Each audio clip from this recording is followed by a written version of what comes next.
Bom, pessoal, boa tarde. Fico muito honrado em participar dessa mesa. Muito agradecido com o convite em falar sobre um tema que mexe muito comigo. Sou bastante apaixonado por Pernambuco, pela Revolução Pernambucana, apesar de ser mineiro, né?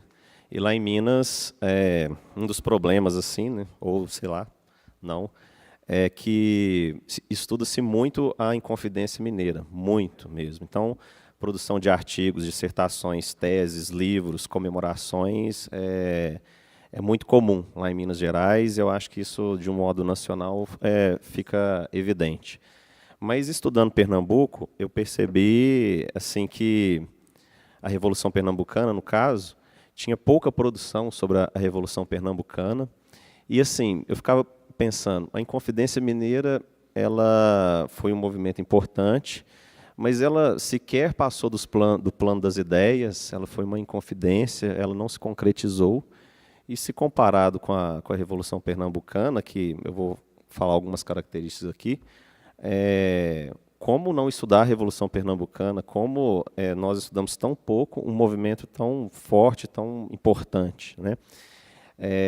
Então eu ficava me questionando isso, e também me assustava um pouco também os próprios pernambucanos estudarem muito pouco 1817, dada assim, a riqueza de fontes, que também falarei sobre elas. Então, o trabalho do historiador ele é solitário, mas assim, daquele que pesquisa 1817, você não tem muito com quem dialogar outras referências, justamente porque não tem tantas pessoas pesquisando sobre 1817. Então, assim, características, né, peculiaridades de 1817. Os próprios antigos, os historiadores do século XIX falavam, né, que foi o primeiro movimento a se separar efetivamente da monarquia portuguesa, que teve sucesso. Eles também falavam que a área de extensão da Revolução Pernambucana ela foi maior do que qualquer reino da Europa naquela época, né? Então, questão territorial aí também.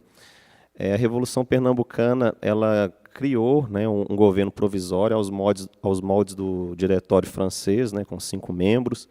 Teve eleição para esse governo, foi uma eleição pequena, mas teve com participação de negros, né, que atuavam na milícia.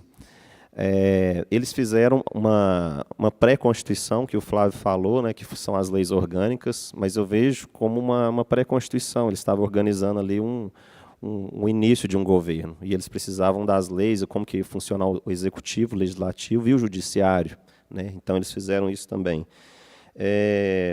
E, além disso, eles se espalharam pela Paraíba, pelo Rio Grande do Norte, Alagoas também fazia parte de Pernambuco nessa época, então era do território também, e o interior também do Ceará. Aí eles tentaram também conquistar o Ceará, mas não obtiveram sucesso, e nem na Bahia, que o emissário principal foi capturado e depois morto. Então, assim, a área foi muito extensa, e além disso, né, o professor Flávio citou aqui, os revolucionários de 17, eles expandem a revolução tentando apoio da Inglaterra e dos Estados Unidos. Da Inglaterra é negado, os Estados Unidos, o Cabugá tenta fazer um movimento, os Estados Unidos, como o professor disse, ele não apoia formalmente, mas informalmente ele era interessado que essa revolução tivesse sucesso, né? Tanto que esses armamentos que o professor disse, eles chegam em Pernambuco, só que a revolução já acabou. Aí o próprio governo ele confisca esses armamentos, ele prende também os franceses que chegaram, que eles mandaram 4 franceses aqui, com o intuito talvez de treinar as tropas, passar algum conhecimento. E além disso, né, a documentação mostra que como que essa rede de sociabilidade pernambucana ela era muito grande, né? Se expande para esse território, e até o território de Moçambique caiu nessa, né? Porque o governador de Moçambique, nessa época, era um dos irmãos dos participantes da Revolução, que eram os irmãos Suassuna. Então, o governante que estava em Moçambique, os pernambucanos mandaram um navio para Moçambique eu não sei, a gente não sabe se o navio chegou ou não, né, mas a gente supõe que seria para pedir ajuda desse irmão, já que os irmãos estavam participando da Revolução. E esse governante de Moçambique, ele era muito conhecido na região, ele começou a governar o Rio Grande do Norte, inclusive nos relatos de viagem do Henry Coster, ele fala sobre ele governando o Rio Grande do Norte, aí depois ele vai para Açores, governa Açores, e depois ele vai para Moçambique. E nesse momento ele uma embarcação vai para Moçambique, mas a gente não sabe o que acontece. Então, assim, a Revolução ela tem uma dimensão muito grande e eu não entendo por que a gente estuda tão pouco essa Revolução. Mas, enfim, além disso, essa Revolução teve centenas de prisioneiros, então, muitos implicados, e tentando entender por que era tão pouco estudado, eu fui estudar a historiografia da Revolução Pernambucana. E eu comecei a ver como foram feitos os primeiros relatos, né, as primeiras ideias que surgiram ali, eu fui estudar isso. E os primeiros relatos a serem feitos sobre 1817 foram feitos pelos próprios revolucionários, né? Eles mesmos que começaram a tentar explicar toda aquela ordem que aconteceu ali, ou desordem, né? Eles estavam tentando organizar aquilo e explicar para o povo o que estava acontecendo, né? Aquele movimento todo. Então, a primeira coisa que eles vão falar, né, os patriotas, né, de 17, aí eu falo agora um pouco sobre a historiografia, eles vão tentar entender por que aconteceu o movimento e explicar isso para o povo. Então, nos relatos, a gente vê que eles explicam da seguinte forma, que foi a chegada da corte, que sangrava Pernambuco, que na época era o terceiro estado mais promissor, né, aqui do Brasil, atrás apenas do Rio de Janeiro e da Bahia. Então, assim, era um estado rico, mas o dinheiro não ficava lá. Então, os patriotas falavam que um dos motivos era esse. E o outro é que é uma tendência assim, que os patriotas iniciam, de falar que o governador daquela época, Caetano Pinto, ele era um mau administrador, ele não administrava tão bem o território, e ele era o único também que era um civil, ele não era militar, então ele não tinha pulso firme, digamos assim. Os patriotas e depois os realistas vão pegar muito nessa tecla, vão bater muito nessa tecla. E outra coisa que os patriotas vão dizer também é que ali eles estavam fazendo uma espécie de uma expulsão dos portugueses, que é como se os portugueses tivessem invadido ali. Então, eles estariam fazendo uma segunda expulsão, que eles expulsaram. Então, eles mobilizam o passado, né, falando com o povo. Eles falam que expulsaram os holandeses, e ali eles estavam expulsando pela segunda vez aqueles que queriam sangrar Pernambuco. Então, eles chamam, inclusive, de segunda restauração. Para eles, estão fazendo uma segunda restauração, né? E os pernambucanos, eles também argumentavam que eles tinham o direito de fazer isso porque eles não eram súditos comuns, como, sei lá, como os mineiros, por exemplo. Eles eram súditos especiais, porque eles foram os únicos que conseguiram expulsar os invasores. Então, eles se sentiam assim, no direito de delegar o poder para quem eles quisessem. Então, se o rei Dom João não estava agradando mais Pernambuco, então cabia a eles a escolher uma outra forma de governo ou um outro rei. Então, eles começam a argumentar isso com o povo, né? Aí, assim, quando está acontecendo a Revolução, eles vão destruindo símbolos monárquicos, eles têm um apoio eclesiástico muito forte, tanto que é uma revolução que é chamada de Revolução dos Padres, né? Eles adotam o sistema republicano como forma de governo, né, do diretório, como eu disse, só que eles começam também a ter um problema. Eles vão ver que tinham muitos portugueses ali e eles não podiam sair massacrando e matando os portugueses. Então, eles começam a pensar na união de pernambucanos com portugueses. E, para isso, eles cunham um termo, que você pode observar na documentação que eles não usam muito o termo pernambucano ou português, porque isso poderia causar mais rivalidades, né? Então, eles criam o termo patriota. O termo patriota é para unificar aqueles que aceitam o governo, independente se seja pernambucano ou português ou de outra nacionalidade. Então, os patriotas eles começam a agir dessa forma, né? E eles ficam tentando manter as conquistas que eles obtiveram até aquele momento ali, né? Então, os relatos dos patriotas, de um modo geral, eles tratam mais ou menos desses temas, né? Eles vão trabalhando o passado e o presente mais ou menos dessa forma. Depois vem os realistas. Os realistas começam também a escrever, e eles têm bastante medo do que está acontecendo. Aí, assim, tem dois momentos. O momento que os realistas eu estou chamando aqui aqueles que se opõem à Revolução Pernambucana, às vezes informalmente, escondido e tal. Então, eles começam a escrever algumas coisas, alguns fogem, e esses que fogem, eles também escrevem, eles falam o que está acontecendo no Recife, e mesmo depois da Revolução, essas pessoas com a posição mais próxima ao governo joanino, eles têm a sensação, né, esses realistas, que a Revolução, mesmo vencida, né, depois de maio, ela poderia voltar a qualquer momento. Então, assim, eles imaginavam assim, um futuro meio incerto para Pernambuco. Eles achavam que poderia acontecer a qualquer momento, né? Aí eu trato do primeiro realista, né, que escreveu sobre, que eu falo chamo de primeiro historiador realista, e estou chamando de historiador porque ele busca trabalhar um método ali, ele tem uma preocupação com isso. E ele é realista, ele escreveu mais ou menos umas 35 páginas sobre a Revolução Pernambucana. Ele é anônimo, a gente não sabe quem que é. E ele tem essa preocupação com fontes, com a verdade, né, nesse início aí. E ele problematiza uma característica que eu faço com que eu chame ele de historiador. Ele fala que a Revolução Pernambucana ela teve diversas causas. Então ele começa meio que problematizar isso, né? O que seria, né? Aí ele também faz uma leitura social do Levante, que eu acho bastante interessante. Ele fala que participaram militares, padres, ele vai fazendo essas divisões.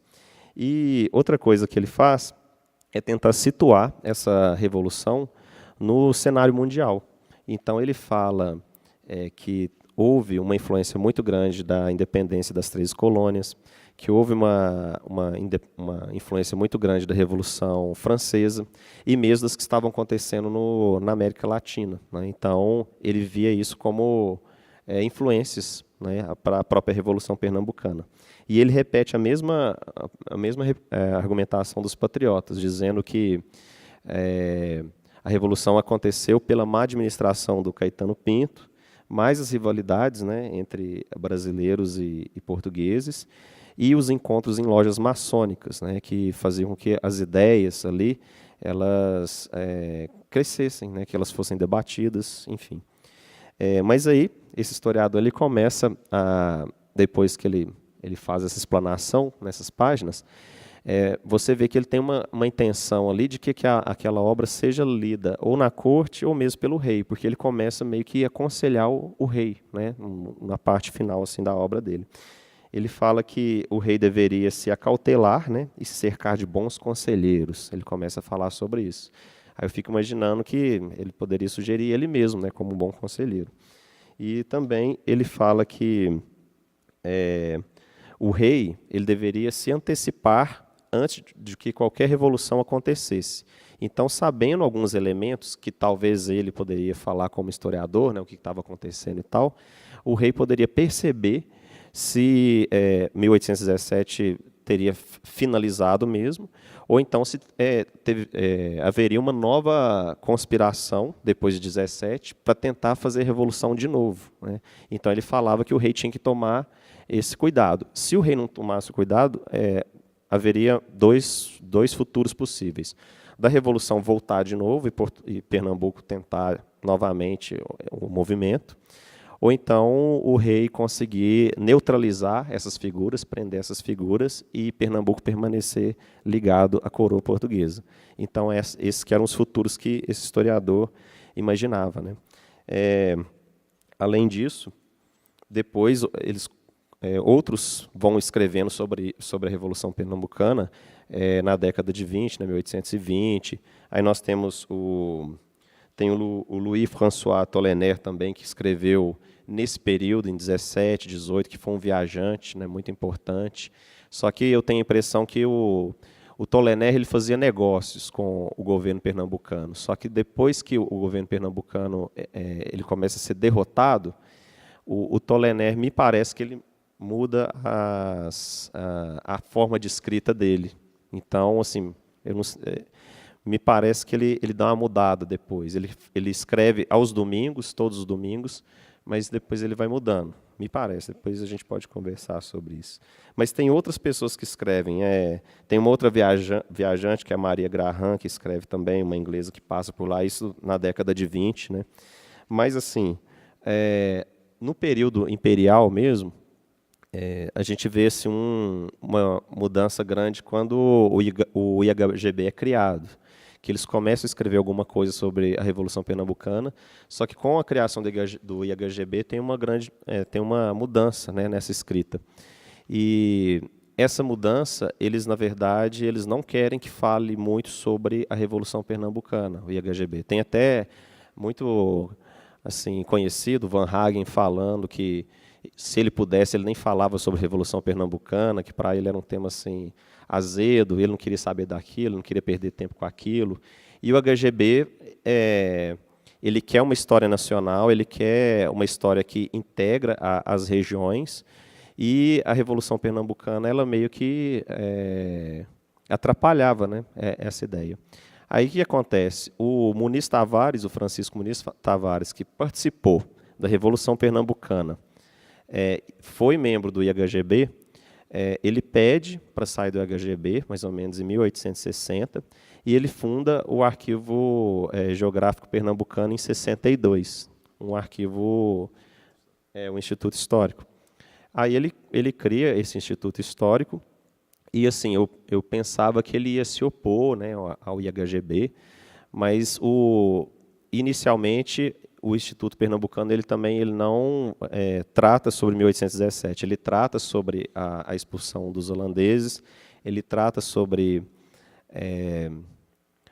1710, ele trata também, ele vai falando de outros temas, mas em 1817 ele evita ao máximo de falar, né? Mesmo porque o Instituto Pernambucano ele era padrinhado pelo próprio Dom Pedro II. Então, ele evita bastante falar sobre esse tema, mas eu sei que os pernambucanos falavam e tal. Em 1880, mais ou menos, é que se começa a ter alguma publicação do Instituto Arqueológico Geográfico Pernambucano falando alguma coisa sobre 1817. Aí eles começam a demonstrar, a apontar.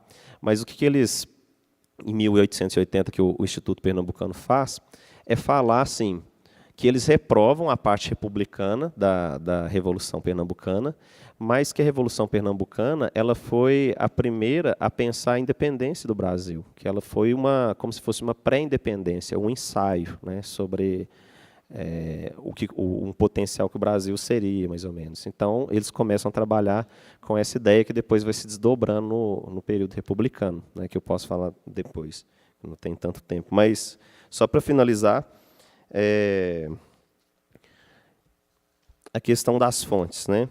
Como que, então, esse movimento que é tão forte, né, tão intenso, que se concretizou, né, ao contrário da Inconfidência Mineira, que tem documentos produzidos pelos patriotas, né, tem uma pré-constituição, que são as leis orgânicas, tem documentos pelo governo joanino, documentos produzidos pela imprensa dos Estados Unidos e outras imprensas mais, que tem uma devassa, né, que com mais de 300 implicados, uma devassa enorme, eles não conseguiram julgar as pessoas que participaram da Revolução Pernambucana.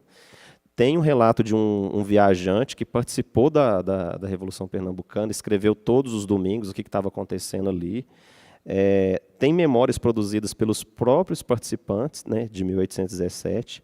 Essas fontes, em sua maioria, elas estão transcritas e publicadas, e ainda assim, 1817 é pouco estudado, né? Aí, a pergunta final é por que escolhemos, né, lembrar e esquecer de certos acontecimentos históricos? Aí essa que é a pergunta. Obrigado.